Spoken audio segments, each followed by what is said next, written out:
Hi everybody, it's Corneleo Keevy here, and yeah, thank you for listening to this webcast. What we're talking about today is what happens when an event of default occurs on a credit instrument. So obviously, with the Land Bank recently announcing that it has defaulted on its debt, I think there's been a lot of questions around what happens now. And I think also just with the general environment of the economy at the moment and the pressure on corporate earnings, it is an environment where we are expecting a rising risk of events of default taking place. So I thought it would be quite good to sort of have this discussion to just make everyone a little bit more aware of what does happen when a corporate defaults on its debt, and also what corporates can do to potentially avoid a default. So I'm going to take you through my slides. The agenda or the points that we'll cover firstly is just and something that I cover in most of the discussions that I have is just the corporate capital structure, so that everyone is just reminded again about where credit exposures rank if something does go wrong. For instance, if a company has to enter into liquidation, if it's not able to reach an agreement with its creditors. Then we'll also look at just what an event of default is and how it occurs. And then, if there is an event of default and a corporate does go into a protracted sort of debt restructure or restructure of its debt, I thought it would be good to just cover some of the outcomes that lenders and funders would look to achieve out of a debt restructure. We'll then go into a bit more details about what happens during a debt restructure process. And then lastly, I'll finish off with a few examples of restructures in the South African credit markets where there's been bondholders that have had exposure. So again, just to start off with, I think it's always important to just cover the basics of credit as an asset class. I think, again, credit is an asset class that offers a capped upside. You advance funding to a corporate at a fixed interest rate or at an interest rate that has a fixed margin. It may differ with as JIBAR moves up and down, and that will be a result of interest rate cuts. But in exchange for that capped upside, what you have is a seniority in the capital structure if a corporate does go into distress. Obviously, despite that seniority, there is a chance that capital can be lost. And there's also, in very severe cases, but highly unlikely, that all capital can be lost for debt holders. Obviously, again, because of your capped upside, any capital losses that do occur on credit instruments can have an impact on performance, and quite a material impact. So in order to combat those kinds of losses, or if those events occur, it is important that you have a diversified portfolio so that you're not overexposed to an entity, so that those capital losses, if and when they do occur, are quite isolated in the portfolio and it has a limited impact. Look, I think then, there's obviously actions that borrowers can take. So if a borrower starts running close to, let's say, its financial covenants, or it starts getting some cash flow distress, there are quite a few actions they can take to avoid a default. Obviously, they can cut some of their costs, they can pass on dividends, they can delay capital expenditure, and those are obviously potential growth items, which is, so if those are cut back, it may hamper sort of future upside for equity investors. But it's something that corporates can do to, I suppose, to some extent, make themselves more, more capable of servicing their debt as and when it falls due. I think the other thing to bear in mind is there are sometimes large non-cash movements, such as large impairments. You would have seen names like Woolworths with their investment in David Jones that they had to impair quite materially over recent reporting periods. And it's important to realize that those are non-cash events. So, if you do see large impairments, not necessarily an indication that there's, a pending event of default, but it could just be sort of a non-cash impairment for future. And again, that talks to future value or equity value for shareholders. Look, and then the final one, or the final point I wanted to make on credit as a listed asset class, is that it is less liquid than the South African equity market. So when there is distress on a name, it's not that difficult to just trade out of a distress counter. I think what you may find is that you can potentially incur larger losses by being forced to trade out of a position rather than working through a debt restructure. And in those cases, you actually have a better recovery. So that liquidity does make it difficult to exit. When things do go wrong on an entity, because ultimately liquidity does dry up and there's very limited appetite for the credit or listed credit of issuers where there are noise around the name. So then just going to the capital structure, I think it's always good to address this. So you'll start obviously right at the bottom with your common equity or shareholders. After that, you'll get your preference shares and your mezzanine debt. So mezzanine debt is something that would rank behind your senior lenders, ahead of your sort of preference shares, but it's not an instrument that's used that often in the South African listed credit markets.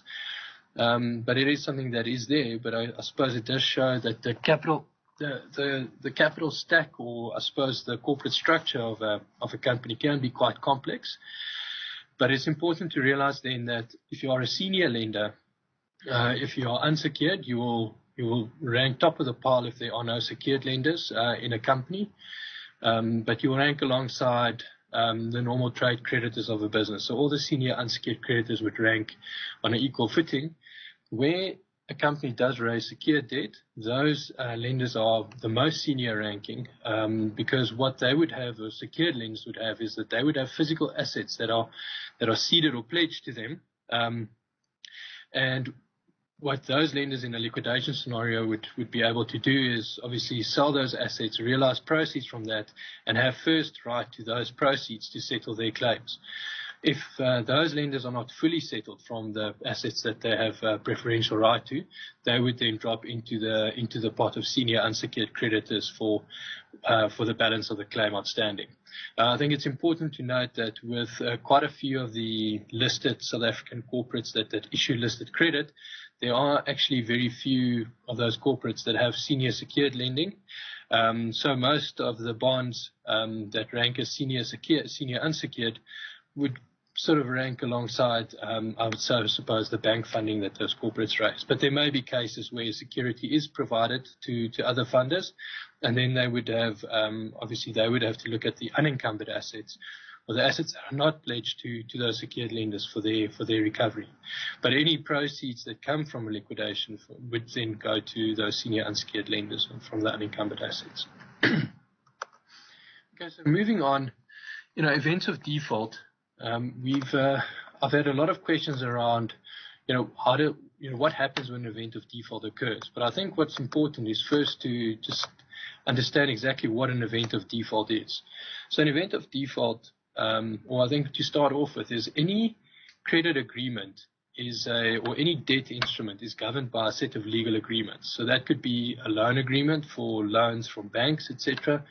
It could be the note program for bondholders, which then also goes alongside a pricing supplement that relates to that specific bond that is issued. And that essentially, that agreement governs the terms of the debt funding that is advanced to a borrower or an issuer. And it provides it requires the borrower issuer to make certain undertakings and maintain certain, maintain the business in a certain financial standing throughout the term of that credit agreement. So those contractual commitments, if they are breached, there could actually be it would result in an event of default. But then if that event of default occurs, or if those undertakings are breached, an event of default occurs, and then the lenders obviously have the right to either waive those events. They could restructure they could restructure the debt that sits in that counterparty, or eventually they could exercise their rights to the security or apply to have the company liquidated. Now, some of those contractual commitments, firstly, is obviously the payment of interest and capital, as and when it falls due. So there are pre-agreed dates when interest payments must be paid or must be made, and also capital repayments. And that could either be through the term of the loan or on final maturity. There would be, especially in loan agreements, there would be financial ratios that a company would have to meet over the term of the loan.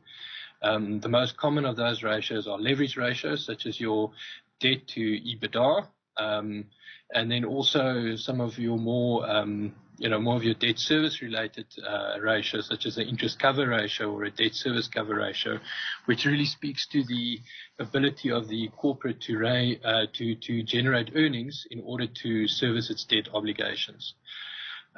Obviously, when debt is not serviced or if covenants are breached, that could then result in an event of default on an undertaking.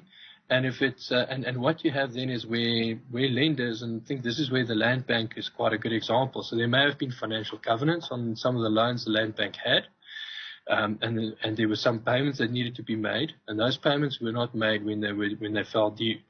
Now they defaulted on those agreements where those events happened, but because those events were of a certain size, it resulted in a cross-default clause being breached on the bonds, the notes of the land bank. And that, in turn, triggered an event of default on the notes. So what you see here is it's quite often when there is an event of default on one of the credit agreements of a counterparty, it would trigger an event of default on the majority of the other debt instruments of a counterparty. So then all lenders almost would have rights to either to accelerate their claims against the business.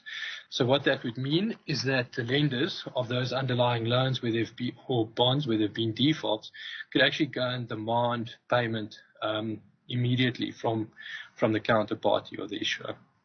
As you can imagine, it's very, very unlikely that the counterparty would have the cash available. We create a very, very big strain on the liquidity of that company. And because of that, you would then, if corporates or if lenders and funders do then go and demand their money back, and there is that liquidity situation, there is obviously a high risk that the business could either go into business rescue or into liquidation even.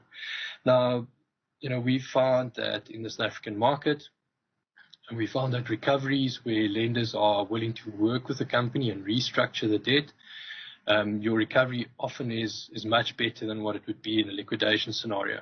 So because of that, we have seen that lenders are quite constructive when there is an event of default, funders as well, and that they would rather work with the company to restructure the debt so that the company can emerge from the liquidity or solvency crisis that they found themselves in and be a sort of well-operating, well-capitalized and liquid entity once they emerge from the debt restructure. So this then leads to the outcomes of a debt restructure. I think it is. So what is a debt restructure? It's a formal process to reorganize a company that is in financial distress by reducing and renegotiating its debts and to improve and restore its liquidity. I think the outcomes that all stakeholders in a debt restructure process are obviously working towards, and firstly the funders would be to limit their losses and maximize their recovery. They would want to restore the company to solvency through a reduction of debt so that there's a better mix of equity funding in the business relative to debt, as maybe the business previously relied too much on debt to fund its operations and its growth. And then obviously to restore the liquidity of the entity so that it does have sufficient resources and sufficient cash to trade through difficult cycles, but also to implement a restructure plan that has been agreed by lenders. But before we get into, I suppose, the nuts and bolts of a debt restructure, it is important to note that on the previous slide we did say that counterparties do have the ability to waive an event of default. So let's, for instance, say that a counterparty has been trading well, the counterparty is liquid, but there is an event, for instance, like the COVID-19 lockdown, that has immaterially impacted the earnings of the company, and it's almost through no fault of its own. It's an external event. Companies are quite often very much on top of those undertakings that they make in their credit agreements, especially with regards to financial covenants. And they can then proactively approach their funders to request waivers of any potential events of default, or to look to reset covenants to levels where they would see themselves achieving during and after the COVID-19 lockdown. We've also seen corporates sort of going into a lockdown where they may feel that, look, they're very uncertain as to how long the lockdown would last, and that they're looking to shore up liquidity to trade through a protracted period of uncertainty. And in those cases, you may find that corporates will approach its lenders or funders to either defer interest payments or capital repayments, and rather retain that cash in the business.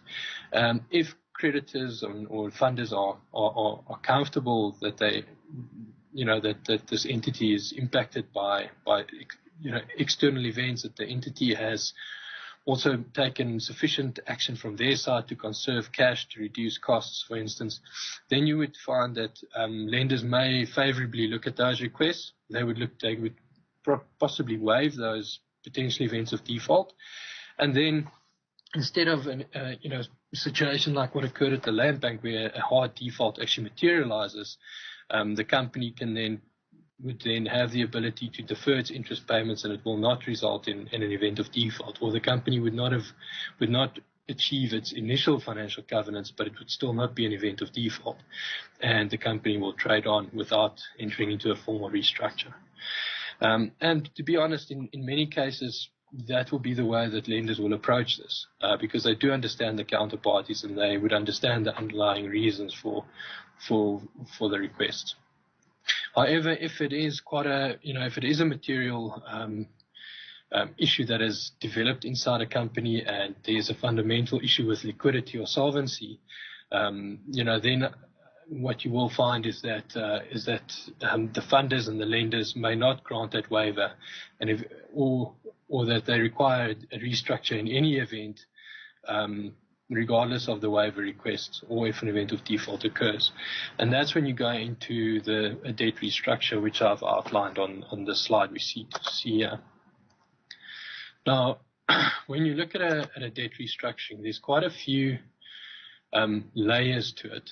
And, I think the first one would be is that, obviously there may not be a default on all instruments at the same time, but there will be, through cross defaults, there will be, events of default will occur, and creditors may become aware of an event of default over a sort of an extended period of time.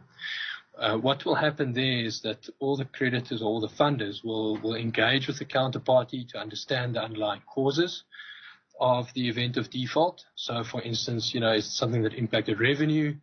Was there a spike in expenditure? Is it liquidity constraints that the company is unlikely or struggling to meet its obligations as they fall due? Those are the kind of discussions that funders will then start having with the counterparty to understand the underlying causes and to understand the severeness of the distress the counterparty is facing. What you'll find then is that creditors that have the same rights or similar rights would establish, would set up task teams, would set up lender working groups, and they would start working with one another to understand, their rights and their rights relative to other funders or entities in the capital structure. You would appoint legal counsel to assist you with, I suppose, the waivers, again, clarifying the rights you may have in your legal agreement relative to others. What you will also have is you'll have the company being in default. You will have that company then requesting a waiver for those events for a period of time, and that often finds itself, formalized in a standstill agreement. And obviously the lawyers there are then very important in terms of negotiating the standstill agreement, negotiating the wording of the waivers, so that everyone is clear about what rights they may have on their positions as and when the situation changes. What you would also see is lenders would look to enhance their security positions. So let's say lenders were previously unsecured. They would look at the assets of the business, see where there is value in the business. And in exchange for granting a waiver or entering into a standstill agreement, you would often see lenders negotiating additional security or new security for their exposure to protect them in the event that the restructure is unsuccessful and they have to liquidate the company. And that will assist, obviously, with their recoveries. And then you would also get more frequent reporting from the counterparty so that your funders can track the financial health of the company. What you would also find is that these lenders would appoint independent financial advisors, and these advisors would do an independent business review to understand the underlying value of the business. They would work with the company to develop cash flow models to again understand the level of liquidity that's required in the business, if any is required, and so forth. And again, look to assess potential sort of sources of future funding, and what you can start considering for a turnaround plan. But essentially, what you have then what lenders have in partnership with their lawyers and as well as their financial advisors is in partnership with the company agree a debt restructure proposal. So this essentially is a plan where all the parties buy into it, where you look to reduce the debt in the counterparty. So there could be for example, lenders could require counterparties to have a rights issue to raise equity which can be used to settle debt. Lenders could require the company to dispose of some of their more material businesses to settle debt. In exchange for that, you may find that lenders provide new liquidity so that the company can continue trading and settle its creditors as and when they fall due. And you would also find lenders providing some form of relaxation in exchange for those debt reduction initiatives in the form of maybe wider or more liberal levels of financial covenants, and also maybe a backdated repayment profile. What you also find is that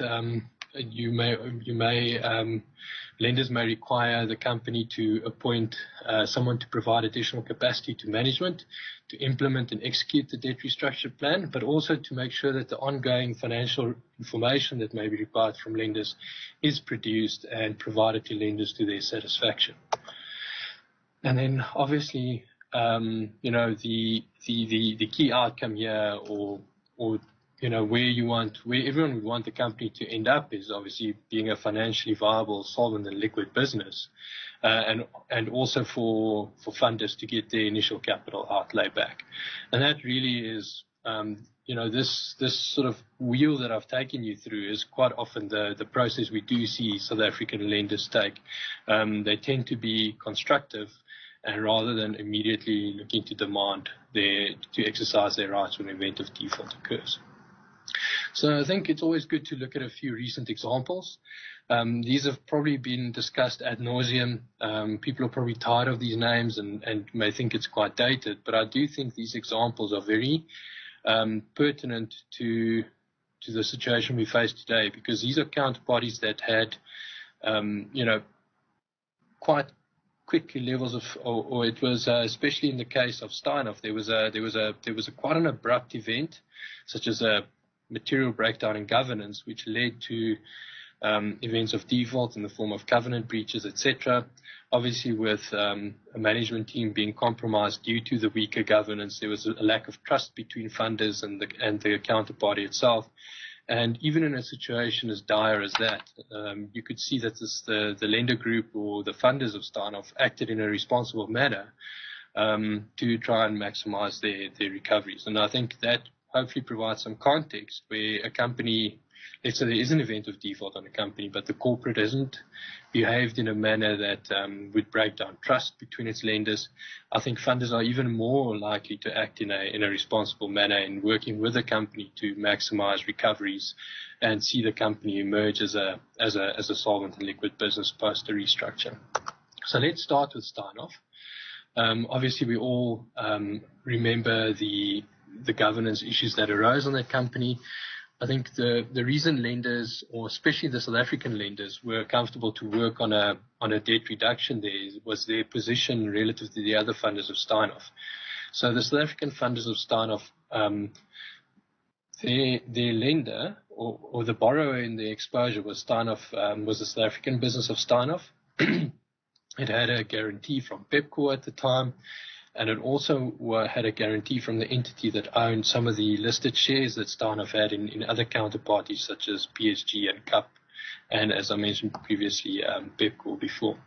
So those lenders knew that, in not demanding their money up front, in providing Steinhoff the space to work through and realize some of the assets, and even in some cases to let some cash up to the center to avoid liquidity crisis in some of its other operations, they would ensure that they can reach a recovery. And in the case of Steinhoff, South African lenders did in fact recover all their accrued interest and all the capital outstanding. So there were no losses for South African funders of Steinhoff or to the South African entities in Steinhoff, which is obviously a very different outcome than what equity shareholders experienced.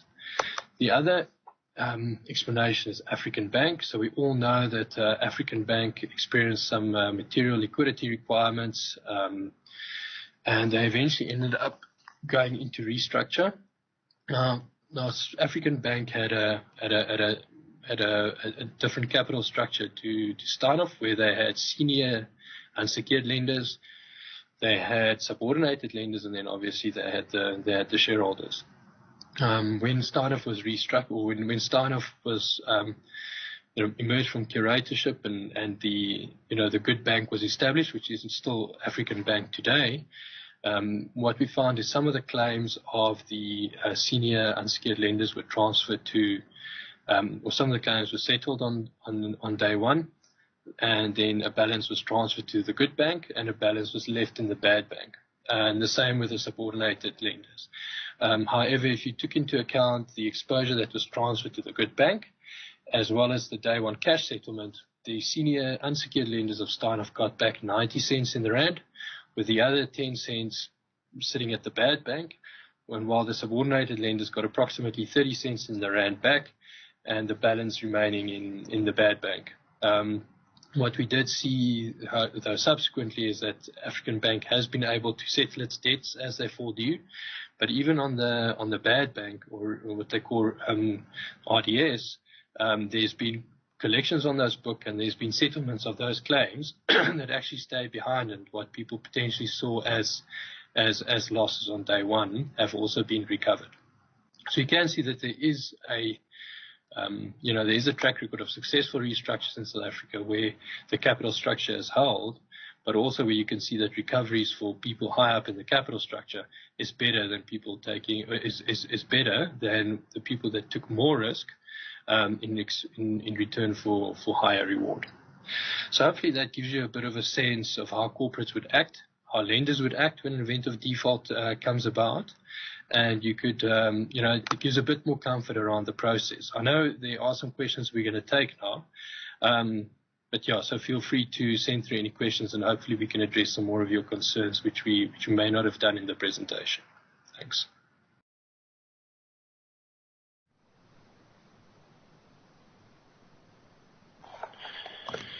Okay, so just looking at some of the questions that we have received during the presentation. So I'm going to start with the first question, which which asks about the ability to sell out of distress situations, especially where it's a listed bond.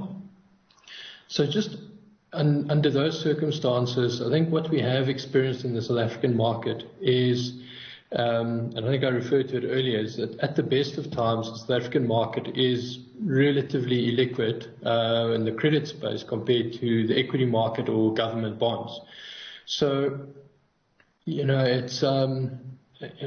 think it's often quite difficult to find buyers for names when there is some noise around them and there is some concern. And I think we've seen that in recent trades for the land bank as well. We haven't really seen many of the land bank bonds trade you would have seen spread changes, but that has been more as a result of broker screens and the methodology that the JSE uses to price those bonds. So I think it's it's not really possible, or it's not possible in most cases to trade out of those distressed names. And I think the other risk that you see is that you actually end up trading out of a name just to get out of it, and you end up taking a larger loss than what investors would have taken in the event that in the event that they saw out the restructure, and ultimately the company is on a better footing and able to service its obligations as they fall due. Then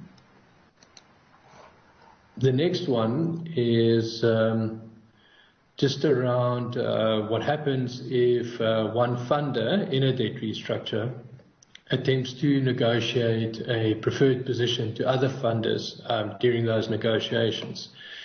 So what I wanted to talk about there, I think, it's important, and as I said earlier, is that lenders tend to organize themselves into working groups where people with similar rights. So let's say the senior secured lenders, or let's say there's, in the case of the Land Bank, there's senior secured lenders, there's government guaranteed lenders. So what you have is you've got groupings of lenders with similar rights, and often what happens during these initial negotiations is you find that the lenders initially look to understand what their rights are relative to one another.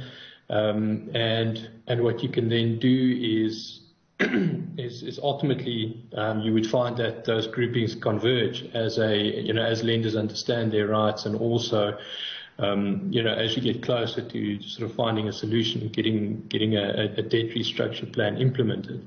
I think what happens is that when you don't typically find that people try and negotiate a different position. I think people are, and that's the role of legal counsel there again, is to almost scope out the realm of the possible for investors and for funders when something does go wrong, so that people understand what they are not able to negotiate.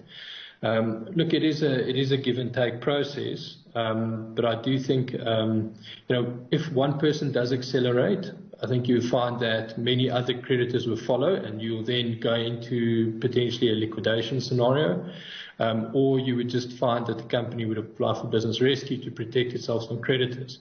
So I do think lenders or funders are aware of that, and they would look to avoid those types of situations, because as long as you are not in a business rescue or in a liquidation process, I think you do have a better negotiation power with the company, and you have a little bit more control over such a situation. So I think there are quite strong deterrents from funders doing that, and we haven't seen that kind of behavior in the past where things have gone wrong.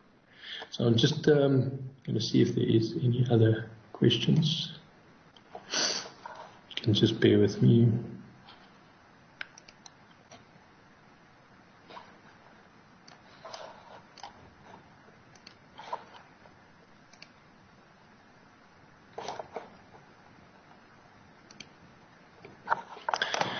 So I've had a look at the questions. I haven't seen any more questions coming through. Maybe I must just give it a minute or two before we sign off.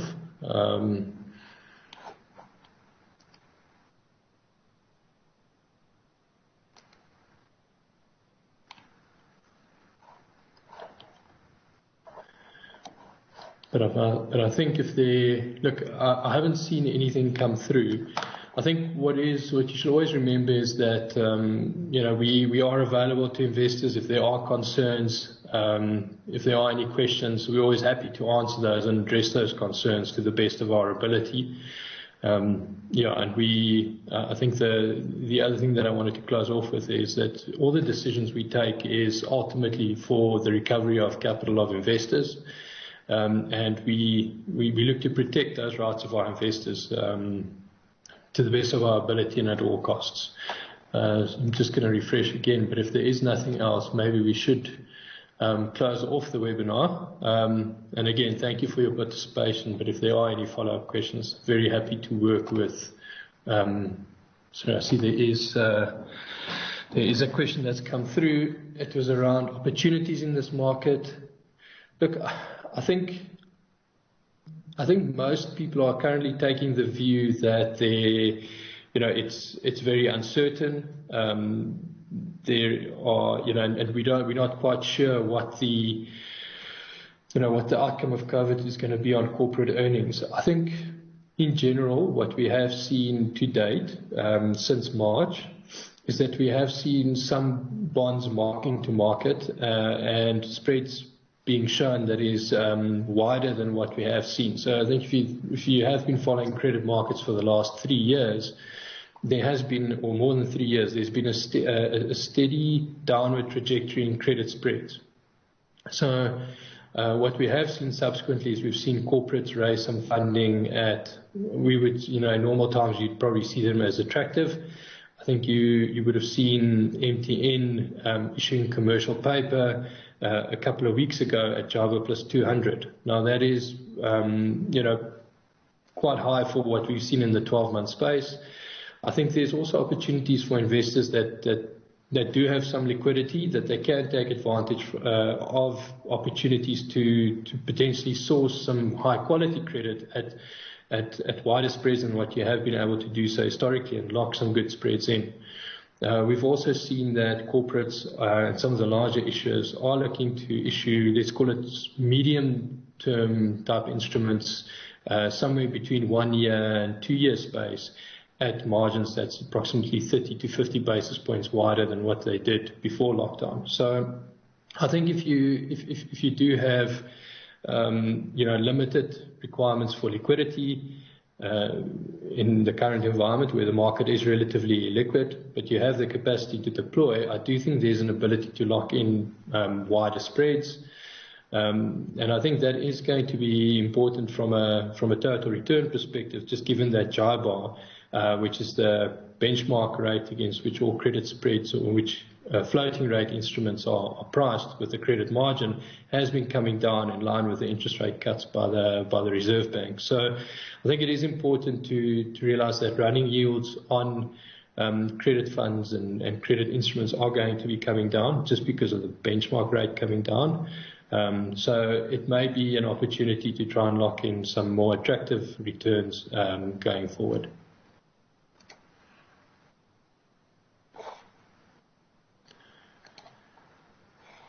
Okay, just having a look. I haven't seen any more questions come through. So hopefully that's answered everyone's questions. And then again, if there are any more questions, happy to answer questions offline as well. Thank you very much. And yes, look forward to the next webinar session.